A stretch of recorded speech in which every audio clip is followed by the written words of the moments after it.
Hi, today I'm going to show you how to use some fun features on your Nikon DX3100. Make sure your camera is charged and ready to go. The very first thing I'm going to teach you is how to attach the zoom lens onto the camera. To attach the lens, make sure the camera is switched to off. And then you want to twist off this body cap right here, like that. Then you're going to want to twist off this rear cap off of the lens, like that. Very simple. Once you've taken off the body cap and the rear cap, find the little dot on the lens that looks like that, and the dot on the camera that looks like that. Line them up, and then twist counterclockwise until you hear a click. Once the lens is on, you have some options for which settings you can use. The first setting I'm going to talk about has to do with this A and this M. The A stands for autofocus, and the M stands for manual focus. Most people think shooting with autofocus is easier, so go ahead and switch it to autofocus for now.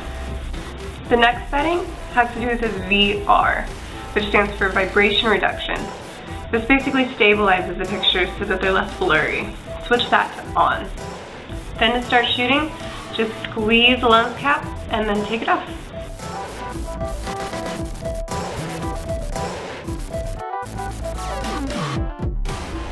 Now for the different shooting modes, we're going to be using this dial at the top of the camera, which has a bunch of different pictures on it and some letters. These pictures are to stand for the scenes, and these letters are to stand for the different effects the camera can use.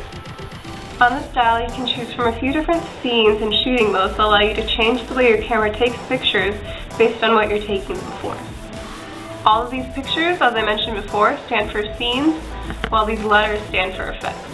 In order to get more scene options, just switch the dial to guide and look them up on the digital screen. The sports mode, as depicted by this running stick figure, is meant to take fast action pictures of sports and other speedy events. The macro scene, as depicted by the flower, is specialized to take pictures of things up close, like flowers and other things with small details. The portrait scene, as depicted by the face profile, is specialized to focus in on facial features in order to take a lovely portrait picture. These are just a few scenes you can use so that you can take the best pictures you can and have your camera do most of the work.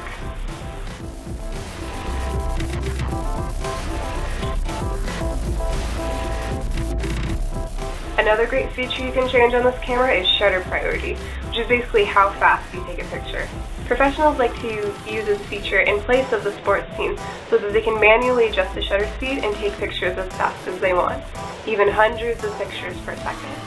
Well, maybe that's not that fast, but pretty fast. To play with the shutter speed, set the dial with all the scenes on it to S.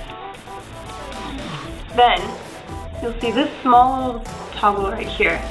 To increase the shutter speed, switch it over to the right. To decrease it, toggle it to the left.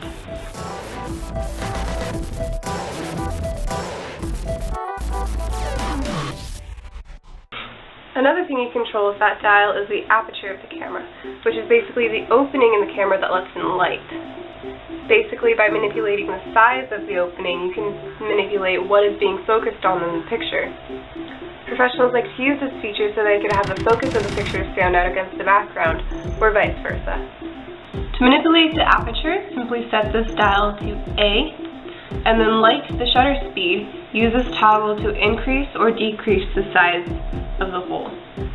Increase by turning it right, and decrease by turning it left. So now you know how to attach the lens, use the different modes, and even set the aperture and shutter speed. Now go out and take some great pictures.